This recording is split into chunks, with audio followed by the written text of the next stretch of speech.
नमस्कार दोस्तों, स्वागत है पुनः आपके अपने YouTube चैनल सर विद्या जीके जीएस और खान सर की पॉकेट जीके सीरीज में। साथियों, पिछले वीडियो में हमने मौर्योत्तर काल को कवर किया था और कंटिन्यू साथियों जो अभी आपको प्राचीन इतिहास से वीडियो आते रहेंगे और इसको जो साथियों 1 से लेकर 2 दिन तक में इसको द एंड कर देंगे। तो आप लोग जो कंटिन्यू इसको देखते रहिएगा, नहीं तो जो बहुत ज़्यादा मात्रा में जो है जो प्लेलिस्ट में जो है वीडियो की संख्या हो जाएगा तो आपको जो है माथा भारी होने लगेगा, तो इसमें फिर जो है दिक्कत हो जाएगी, जैसे कि सबका होता है, मेरा भी होता है। ठीक है, तो इसको जो एक एक जाते वीडियो अपलोड होते रहेगा और आप लोग देखते रहिएगा।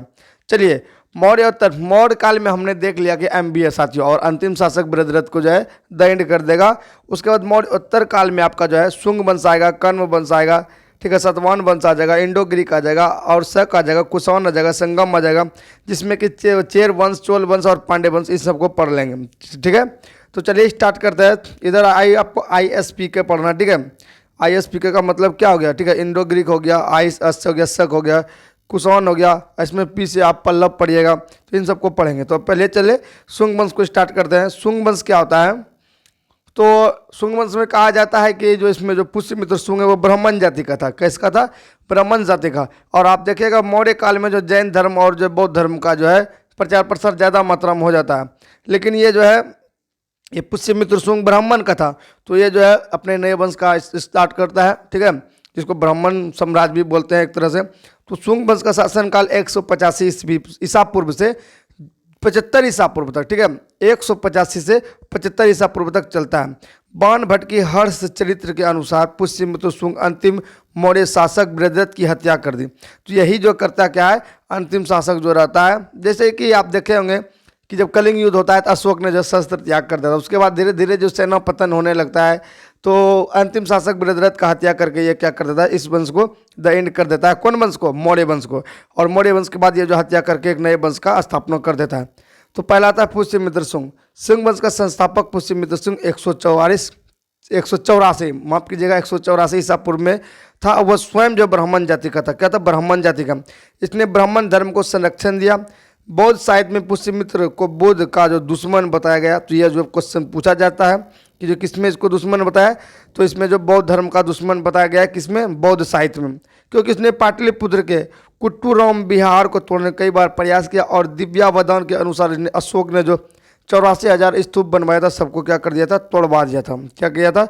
तोड़वा दिया था। इसी कारण इसको जो है दुश्मन बताया जाता है। किसका? तो जो है ये बौद्ध धर्म का। अब आइए, इस वंश की उत्पत्ति के बारे में जो कोई निश्चित जानकारी नहीं है। संभवतः जो शुंग उज्जैन मध्य प्रदेश के थे और जहां उनके पूर्वज मौर्यों की सेवा करते थे, वही सेनापति के रूप में जो है ना पुष्यमित्र शुंग सेनापति के रूप में कार्यरत थे। लेकिन ये जो है अपने जो है ब्राह्मण धर्म का जो है वैदिक धर्म का जो पतन देखते देखते जो इसका जो है ना दिमाग खराब हो गया और क्या करता है, बृहद्रथ का हत्या करके जो है नए वंश का नींव डाल देता है। पुष्यमित्र ने 2 अश्वमेध भी करवाता है और उसकी जो है पुष्टि पतंजलि के महाभाष्य से होती है। पतंजलि को अश्वमेध का पुरोहित बताया गया है। ठीक है, पुरोहित के रूप में जो है पंडित के रूप में जो है पतंजलि ऋषि को लिया गया है।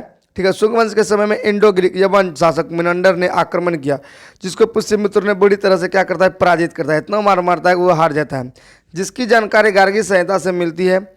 पतंजलि की पुस्तक है योग दर्शन, योग सूत्र, महाभाष्य, पाणिनि का अष्टाध्यायी। ठीक है, तो जो आपको पता है संस्कृत का भी व्याकरण जो है लेखक कौन है? पाणिनि जी है। ठीक है, कौन है? पाणिनि जी है।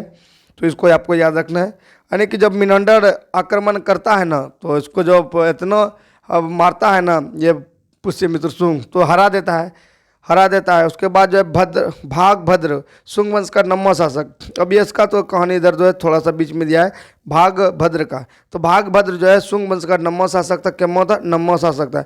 इसके दरबार में इंडो ग्रीक, ठीक है, एंटियोल किडास का राजदूत होलियोडोरस, मोस्ट इंपोर्टेंट है, होलियोडोरस आया था। इसने भागवत धर्म स्वीकार किया। ठीक है, कौन सा धर्म स्वीकार किया? भागवत धर्म। तो विदिशा गुरु रस्तम होलियोडोरस का जो है भागवत धर्म विकसित होने का प्रमाण मिलता है, ये भी आपको ध्यान रखना है। तो होलियोडोरस ने विदिशा वैसन नगर में गुरु रस्तम स्थापित करवाया। क्या करवाता है? यहाँ पर गुरु रस्तम स्थापित करवाता है। फिर एक देवभूति आता है। देवभूति जो है शुंग वंश का अंतिम शासक होता है। क्या होता है? अंतिम शासक होता है। ज़्यादा लंबा टाइम इसका नहीं चला है। ठीक है, तो अंतिम शासक होता है। इस समय शुंग वंश की राजधानी विदिशा, ठीक है, विदिशा में था। तो देवभूति के समय राजधानी कहाँ थी? विदिशा में था। सांची स्तूप का विस्तार इसके समय हुआ था और इसकी हत्या 73 ईसा पूर्व में वासुदेव कर्ण के द्वारा जो है कर देता है और यहाँ पर जो है कर्ण वंश की जो है स्थापना हो जाता है। तो देखिए पुष्यमित्र ने किसको मार दिया? तो बृहद्रथ को मार दिया और आप शुंग वंश का स्थापना कर दिया। और शुंग वंश का अंतिम शासक कौन था? तो इसको वासुदेव कर्ण का हत्या किया था, यह देवभूति था। देवभूति को क्या कर दिया? देवभूति की हत्या करके कर्ण वंश का स्थापना वासुदेव जो कि कर्ण था, कर्ण था, इसकी स्थापना कर दिया। और कर्ण वंश का अंतिम शासक सुशर्मा था। ये कर्ण वंश का ज़्यादा चर्चा नहीं है, इसका अंतिम शासक सुशर्मा था, ठीक है, सुशर्मा। और कर्ण वंश के संस्थापक को वासुदेव कर्ण थे। तो अंतिम शासक सुशर्मा आपको याद रखना, और शासक जो है इससे उतना क्वेश्चन बनेगा नहीं। फिर ये सातवाहन वंश। सातवाहन वंश को थोड़ा इंपॉर्टेंट है, एक ही में कवर कर लें कि इसको अलग करें, नहीं एक ही में करते हैं, बहुत छोटा टॉपिक है तो इसको जो खींचते चल जाते हैं।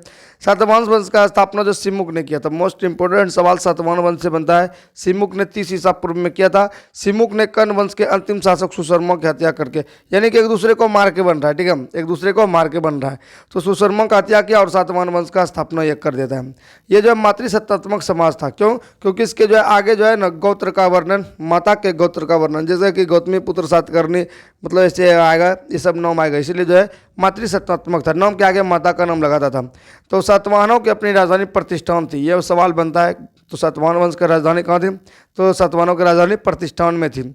सातकर्णी फर्स्ट ने इस वंश का पहला प्रसिद्ध शासक हुआ और इसने अपने जानकारी जो है नागनिका के नाना घाट अभिलेख से मिलती है। ये मोस्ट इंपोर्टेंट सवाल कई बार बन चुका है एग्जाम में। तो नागनिका से जानकारी नाना घाट का अभिलेख से मिलती है और इसमें जो है सातकर्णी जो है पहला जो शासक था, जो कि एक तरह से प्रसिद्ध शासक था। गाथा सप्तशती की रचना जो सातवाहन नरेश हाल ने किया था। गाथा सप्तशती जो देखते हैं इसकी रचना किसने किया था? सातवाहन नरेश हाल ने किया था, ठीक है। यह प्राकृतिक भाषा का ग्रंथ है। सातवाहन नरेश हाल का साहित्य एवं कवि थे। क्या थे ये? तो साहित्यकार थे और कवि थे, और उन्होंने गाथा सप्तशती का रचना किया था, ये याद रखेगा। सातवाहन शासक के समय प्रसिद्ध साहित्य गनाढ़ भी थे। ये बहुत मोस्ट इंपोर्टेंट सवाल बनता है। सातवाहन के समय जो प्रसिद्ध साहित्यकार कौन थे? गनाढ़ थे। और इन्हें किसकी रचना की? तो बृहद कथा के। क्वेश्चन पूछा जाता है बृहद कथा के रचनाकार कौन है? तो गनाढ़ है। कौन है? गनाढ़ है। और सातवाहन वंश का महत्तम शासक गौतमी पुत्र सातकर्णी है। ये मोस्ट इंपोर्टेंट सवाल आता है कि महत्तम शासक इसका, सब वंश से महत्तम शासक पूछा जाता है, तो गौतमी पुत्र सातकर्णी है, सातवाहन वंश का, याद रखेगा। गौतमी पुत्र सातकर्णी मतलब माता का नाम आगे लगा है, ठीक है, गौतमी, इस कारण जिसको मातृसत्तात्मक भी बोलते हैं। गौतमी पुत्र सातकर्णी ने वेणुकटक स्वामी की उपाधि धारण की थी। वेणुकटक मोस्ट इंपोर्टेंट ये भी बनता है, वेणुकटक की उपाधि। नासिक अभिलेख में एक ब्राह्मण एकमात्र ब्राह्मण कहा गया, ठीक है, इसमें जो है इसको एकमात्र ब्राह्मण कहा गया है। सातवाहनों ने अधिकांशतः शीशे के सिक्के चलाए। ये मोस्ट इंपोर्टेंट सवाल जो हर एग्जाम में आता है कि सबसे पहले जो शीशा का सिक्का, इतना गरीब आदमी कहा जाए शीशा का सिक्का चला रहा था, जबकि सब जो है सोना चांदी, ठीक है, पीतल तांबा का चला रहा था। इसने किसका सिक्का चलाया? तो शीशा का सिक्का चलाया। और ये शीशा जो मंगवाता था तो रोम से मंगाता था। शीशा कहाँ से मंगाता था? रोम से। ये भी सवाल कई बार एग्जाम में बन गया है, कन्फ्यूजन बहुत करता है। रोम तुम देता, अलग अलग नाम इसी टाइप का मिलता जुलता। सातवाहन काल में चांदी एवं तांबे का सिक्कों का प्रयोग होता था, जिसे कसारपन बोलते थे। चांदी और जो तांबा का हो रहा था इसको कसारपन बोलते हैं। क्या बोलते हैं? कसारपन बोलते हैं। ये भी कई बार एग्जाम हो गया है, ठीक है। ब्राह्मणों को सर्वप्रथम भूमि दान जागीर देने की प्रथा आरंभ की थी। अभी जो देखते हैं भूमि दान जो है, जागीर दान जो देने वाली प्रथा जो चल रहा था, सुने होंगे, ये सब जो है सातवाहन ने स्टार्ट किया था, ठीक है। सातवाहन जो आंध्र भारतीय कहा गया है। सातवाहनों में पुराणों को जो है आंध्र भारतीय कहा गया। और सवाल यहाँ से पूछा जाता है, और सातवाहन वंश की जानकारी जो है किससे मिलती है? तो ये आपका जो आंध्र सातवाहन का, तो किससे मिलती है? मत्स्य पुराण, मत्स्य पुराण से मिलती है, जानकारी मिलती है, सवाल पूछा जाता है। सातवाहनों ने अमरावती व नागार्जुन, ठीक है, कोंडा में स्तूप का निर्माण करवाया। अजंता में एलोरा की गुफा का निर्माण तथा काले चैत्य का निर्माण कर। ये सवाल मोस्ट इंपोर्टेंट बनता है। काले चैत्य का निर्माण किसने करवाया था? तो सातवाहन ने ही करवाया था। किसने करवाया था? सातवाहन ने ही करवाया था।